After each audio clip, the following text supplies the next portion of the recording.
на сольный концерт готовился же. И 5 дней осталось, как что-то мне в глазах, как сказать, звездочки побежали. Я думал, надо обратиться к врачу. И приехал в РКБ, в больницу. Не приняли. Была суббота. В воскресенье тоже не приняли. Мест не было. В понедельник не смог встать, потому что мне было очень тяжко. Сил не было, давление упало.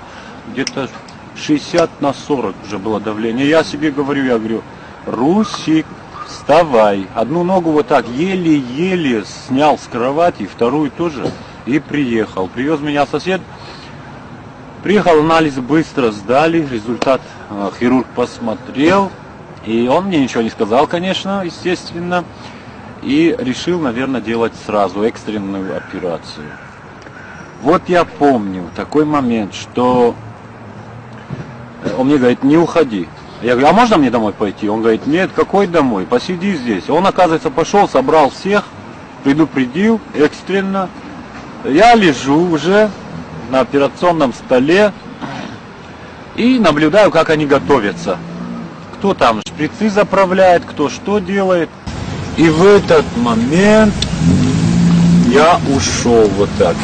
Все, в глазах побелело. Ушел, я только услышал крик, он уходит. Вот так. И все там за инструментами, зашумели. И вижу такой момент. Вот как в кино. Действительно, я это никогда не видел один раз в жизни. Со стороны на себя посмотрел. Вот так. Я лежу. Я говорю, кто это лежит? Я говорю, кто это лежит? Это я. Потом меня вот так назад опрокинуло, как будто на газ самолета нажали. И в лежачем положении ноги вперед со скоростью в какой-то туннель диаметром где-то метров 5, наверное, 6. И закружила вот. Завинтовала и лечу вперед, неизвестно куда, ногами вперед. И потом резко, и слышал крики, вот эти крики женские, знаешь, женский голос, мужской тоже был, но он такой бархатный. Подожди, говорит, молодец. И этот женский голос, знаешь, какой был? Как будто этого кролика вот режут. И вот такой крик, быстрее, говори, сейчас двери закроются. Вот такие какие-то звуки непонятные. И вот с этой скоростью, да, вот какая-то, знаешь, вот непонятная невесомость, что ли, называется. И вот так на воздухе, вот все, я лежу на воздухе, в гробу, что ли, я не знаю. Какой-то топчан или гроб был, непонятно. И подвезли вот к дверям широкие двери из досок вертикальных, а поперек 2 петли металлические, как вот в русских народных фильмах, вот бывают же такие петли кованные, да. И сидит от меня и от двери слева, от меня справа мужик, вот такой мужчина с бородой.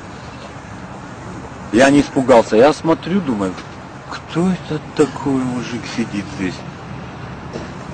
Сапоги у него вот как татарские, полусапоги, что ли. На меня внимания не обратил. А я как будто вот на экскурсии. Ничего не боюсь, просто наблюдаю. Думаю, кто это такой? У него короткий рукав, а внутри рубашка, в общем, видна. То есть 2 костюма на нем. А шапочка была вот такая острая шапочка, борода. Здесь как-то вот странно. Я же историю костюма тоже изучал и думаю, что это, кто такой? Вот те, которые меня несли, я все время хотел посмотреть наверх. Вот думаю, кто же там кричит нечеловеческим, неимоверным, истерическим, вот именно истерическим голосом. Не смог я посмотреть. Они на него наехали. Открывай дверью! Вот так прямо. Я не знаю, вот, наверное, самые гениальные актеры могут такое изобразить. А он сидит и палочку ножиком вот чистит, что ли, или просто палочку в руке держит и ножиком чистит. Один раз на них посмотрел. И опять опустил голову, и опять продолжает. Они опять открывают. Вот так. На подожди, говорит, так, мол, кто-то. А ты, говорит, тоже молчи. Таким вот именно голосом. Потом он как посмотрел на них. Но в промежутке, вот когда он ничего не говорил, и они молчали, я видел с правой стороны и с левой стороны люди шли друг за другом. Вот руки не за спину, а как-то руки опущены. Руки опущены. А одежда такая вот коричневато-черная, вот одежда какая-то. Все в таких смуглых, темных тонах все.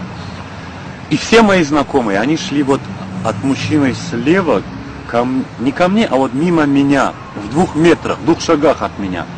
Я, естественно, привстал в полулежа и кричу им. Я говорю, а ты-то меня знаешь же, ты-то меня знаешь, ты, вот так всех по именам называл. А они на меня ни один не посмотрел. Слева тоже шли, но они шли туда, в сторону, вот мужчины туда шли. А я их только видел вот именно вот эту запись идет, запись идет. Так я не знал, даже не узнал никого. А вот за этими строями, что ли, или шеренги, как они называются, высотой метров 5, тоже вот из грязи вот черной стены, 2 стены. То есть дверь, 2 стены из черной грязи и луной освещаются, и вот блестит, вот как целлофан, как черный пакет. Но я не испугался ничего. Они ко мне не обратили внимания. Этот, который сидел, он так посмотрел, как на врагов народа. Мимо меня, на них, они сверху были. И опять они закричали.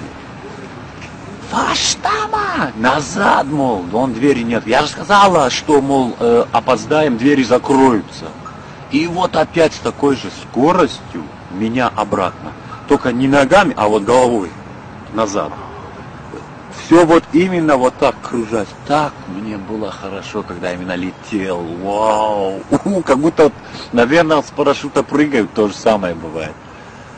Фиос Хаббард. Слушай, один вопрос. Те люди, которых ты узнал, они живые?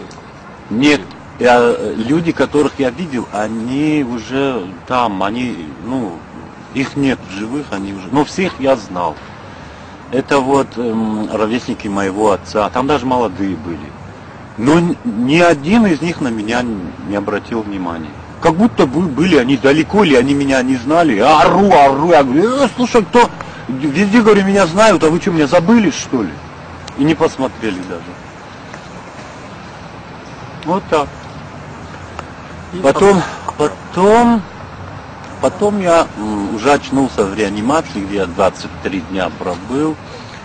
Хасигов сделал все, чтобы я остался жив.